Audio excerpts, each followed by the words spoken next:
Fractional investment എന്ന് പറയുന്ന രീതിയിലുള്ള ഒരു ഡിഫൈൻഡ് ഫോർമാറ്റ് ഒന്നും നമ്മുടെ ആക്ടിലൊന്നും എവിടെയും കാണാൻ പറ്റില്ല. അത് ആസ് എൻ ഇൻഡസ്ട്രി അതിനെ വിളിച്ചു തുടങ്ങിയ പേരാണ് ഫ്രാക്ഷണൽ ഇൻവെസ്റ്റ്മെന്റ്.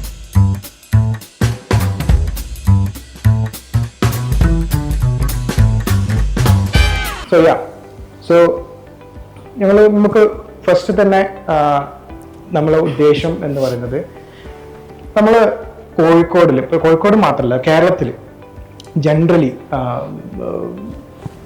നമ്മൾ കാണപ്പെടുന്ന ഒരു പെർട്ടിക്കുലർ ആയിട്ടുള്ളൊരു ട്രെൻഡിങ് ആയിട്ടുള്ളൊരു ഇൻവെസ്റ്റ്മെൻറ്റ് മോഡൽ വന്നിട്ടുണ്ട് കുറച്ച് കൊല്ലമായിട്ട്. I think for past 5 to 6 years അല്ലേ. ഫ്രാക്ഷണൽ ഇൻവെസ്റ്റ്മെൻറ്റ് എന്ന് പറഞ്ഞ ഒരു സംഗതി പെർട്ടിക്കുലറായിട്ട് നമ്മളുടെ കമേഴ്ഷ്യൽ റിയൽ എസ്റ്റേറ്റ് മോഡൽ ഇൻവെസ്റ്റ്മെൻറ്റ്സിൽ നമുക്കിപ്പോൾ കാണാൻ പറ്റുന്നുണ്ട്. അപ്പോൾ അതിനെ പറ്റിയിട്ടാണ് ശരിക്കും പറഞ്ഞാൽ നമ്മൾ ഒരു ഡീപ്പ് ഡൈവ് ചെയ്യുന്നത്, ഫ്രാക്ഷണൽ ഇൻവെസ്റ്റ്മെൻറ്റ് മോഡൽസിനെ പറ്റി. നമ്മൾ അതിനെപ്പറ്റി സംസാരിക്കുന്നതിന് മുന്നേ കുറച്ച് നമുക്ക് തോന്നുന്നു ബേസിക്സിൻ്റെ കാര്യങ്ങളൊക്കെ തുടങ്ങാം അല്ലേ. സാറിനോട് ഞാൻ ചോദിക്കാം, what exactly is fractional investment model? എനിക്കതിൽ ബേസിക്കലി പറയാനുള്ള fractional investment, just to add with Aftab പറഞ്ഞതിൽ, ഇതൊരു 15 years ആയിട്ട് നമ്മൾ അങ്ങനെ ടെർമിനോളജി യൂസ് ചെയ്ത് തുടങ്ങിയെന്ന് മാത്രമല്ല, ലാസ്റ്റ് 4-5 years ആയിട്ട് ആ ടെർമിനോളജി സ്പെസിഫിക്കലി യൂസ് ചെയ്ത് മാത്രമേ.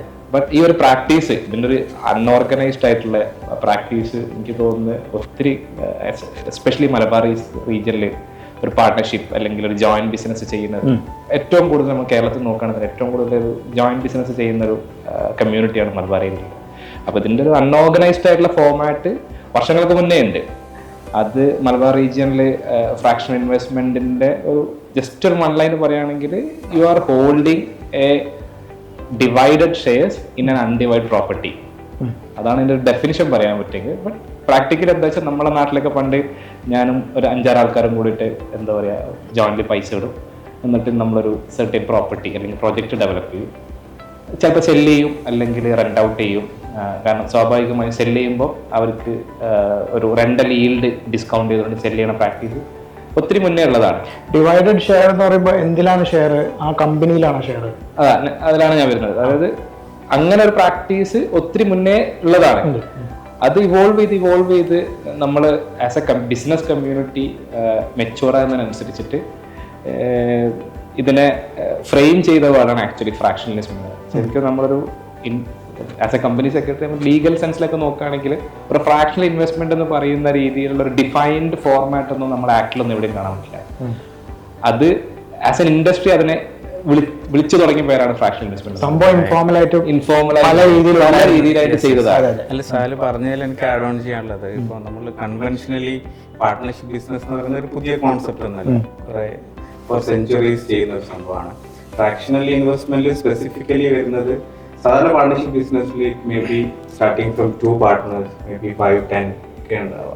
ഫ്രാക്ഷണൽ ഇൻവെസ്റ്റ്മെന്റിന് അതിന്റെ വോള്യൂം ഓഫ് പാർട്ട്നേഴ്സ് അല്ലെങ്കിൽ നമ്പർ ഓഫ് പാർട്ട്നേഴ്സ് കുറച്ചുകൂടെ കൂടുതലായിരിക്കും.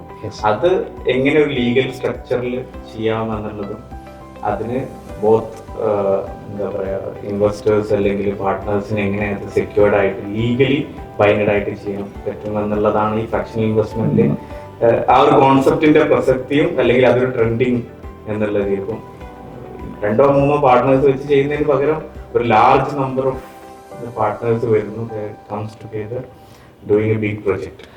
അതെങ്ങനെയാ ലീഗലി എങ്ങനെയാ സെറ്റപ്പ് ചെയ്യാൻ?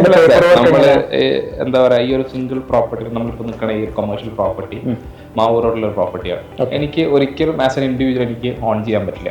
അപ്പം somebody who is having expertise ഈ റിയൽ എസ്റ്റേറ്റ് അല്ലെങ്കിൽ കൊമേഴ്ഷ്യൽ അല്ലെങ്കിൽ any asset related development experience ഉള്ള ആൾക്കാർ ഒരു 10, 20, 50, 100 ആൾക്കാർ അല്ലെങ്കിൽ 100+ ആൾക്കാരെ ഒരു ഇൻവൈറ്റ് ചെയ്തുകൊണ്ട് 10 lakhs അല്ലെങ്കിൽ 5 lakhs അല്ലെങ്കിൽ 20 lakhs depends on the project size അവരെ പൂൾ ചെയ്യുന്നു, അവരുടെ ഇൻവെസ്റ്റ്മെന്റ് പൂൾ ചെയ്യുന്നു, സിംഗിൾ പ്ലാറ്റ്ഫോമിലേക്ക് പൂൾ ചെയ്യുന്നു. ആ ഒരു പ്ലാറ്റ്ഫോം കമ്പനി ആവാം അല്ലെങ്കിൽ LLP ആവാം, ലീഗലി ഉള്ള ലിമിറ്റഡ് ലൈബിലിറ്റി പാർട്ട്. ഐഡിയലി നമ്മളൊരു പ്രാക്ടീസ് അനുസരിച്ച് പ്രൈവറ്റ് ലിമിറ്റഡ് കമ്പനി LLP ആണ് കൂടുതലും ഈ കംപ്ലയൻസ് പെർസ്പെക്റ്റീവ് നോക്കുമ്പോൾ കുറച്ചും കൂടെ വയബിൾ ആവാം. അപ്പം അതിലേക്ക് ഫണ്ട് പൂൾ ചെയ്യുന്നു. എഗെയിൻ ആ സ്പെസിഫിക് എൻറ്റിറ്റിയിൽ ആസ് എ ഓണർ ഞാൻ ഒരു ഷെയർ അല്ലെങ്കിൽ ഒരു കോൺട്രിബ്യൂഷൻ ഞാൻ ഹോൾഡ് ചെയ്യുന്നു. ആ എൻറ്റിറ്റി ആണ് എന്തുണ്ടാവുക, ആ പ്രോപ്പർട്ടി ഹോൾഡ് ചെയ്യുന്നുണ്ടാവുക. ഇതിൽ ദ ഫണ്ടമെന്റൽ ഡിഫറൻസ് അല്ലെങ്കിൽ നമ്മൾ ഈ ഫ്രാക്ഷണൽ ഇൻവെസ്റ്റ്മെന്റ് എന്ന് ഇവോൾവ് ചെയ്ത ടേംസ് വരാൻ കാരണം എന്താ വെച്ചാൽ, എസ്പെഷ്യലി ആ ടേംസ് കുറച്ചും കൂടെ യൂസ് ചെയ്തത് മെട്രോ സിറ്റിയിലാണ്. നമ്മളിവിടെ അല്ലെങ്കിൽ നമ്മുടെ റീജിയനിൽ അത് അങ്ങനെ ആ ടേം യൂസ് ചെയ്യുന്നത്. പ്രോബ്ലം അതിലെന്താ വെച്ചാൽ, ഇപ്പൊ ബാംഗ്ലൂർ പോലത്തെ സിറ്റീസൊക്കെ ഒരുപാട് ആൾക്കാർ ഈ ചെറിയ ടിക്കറ്റ് സൈസിൽ ഇൻവെസ്റ്റ് ചെയ്യാനുള്ള, അതായത് നമ്മൾ ഇന്ത്യൻ്റെ ഒരു മിഡിൽ ക്ലാസ് ഇൻവെസ്റ്റ് ചെയ്യാൻ പറ്റാത്ത, റിയൽ എസ്റ്റേറ്റിൽ ഇൻവെസ്റ്റ് ചെയ്യാൻ പറ്റാത്ത ഗ്യാപ്പ് മനസ്സിലാക്കി നന്നായിട്ട് ടെക്നോളജി യൂസ് ചെയ്തിട്ട് ആൾക്കാർ എന്ത് ചെയ്തു, ഇതിനൊരു വെഹിക്കിളായിട്ട് യൂസ് ചെയ്യാൻ തുടങ്ങി. അത് യൂസ് ചെയ്യാൻ സെൻസ് നെഗറ്റീവ് സെൻസ് എടുക്കാണ്ട് അതിനെ സ്ട്രക്ചർ ചെയ്യാൻ തുടങ്ങി. അപ്പം ബാംഗ്ലൂരിലുള്ളൊരു പ്രോപ്പർട്ടി അല്ലെങ്കിൽ എനി മെട്രോ സിറ്റിയിലുള്ള ഒരു പ്രോപ്പർട്ടീസിൽ എനിക്കൊരു 20 lakhs അല്ലെങ്കിൽ 25 lakhs ഉണ്ടെങ്കിൽ എനിക്ക് ഹോൾഡ് ചെയ്യാൻ പറ്റുന്ന രീതിയിൽ ലീഗലി അവർ ഫ്രെയിം ചെയ്തു. ഞാൻ നേരത്തെ പറഞ്ഞ അത് LLP ഉപയോഗിച്ചിട്ടുണ്ടാവും, അല്ലെങ്കിൽ company structure ഉപയോഗിച്ചിട്ടുണ്ടാവും.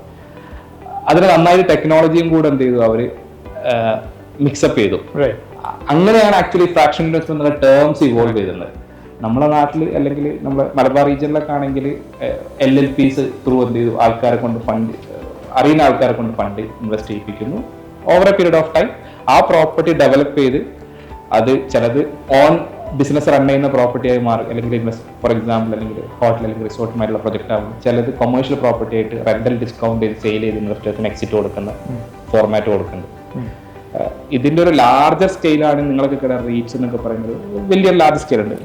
Basically fractional investment ഞാൻ നേരത്തെ പറഞ്ഞ മാതിരി ഒരു ലീഗൽ ടെർമിനോളജി നമുക്ക് ഒരു സ്പെസിഫിക് ഇതിന്റെ ഉള്ളിൽ ബോക്സിന്റെ ഉള്ളിൽ നമുക്ക് ലിമിറ്റ് ചെയ്യാൻ പറ്റുന്ന സാധനമല്ല.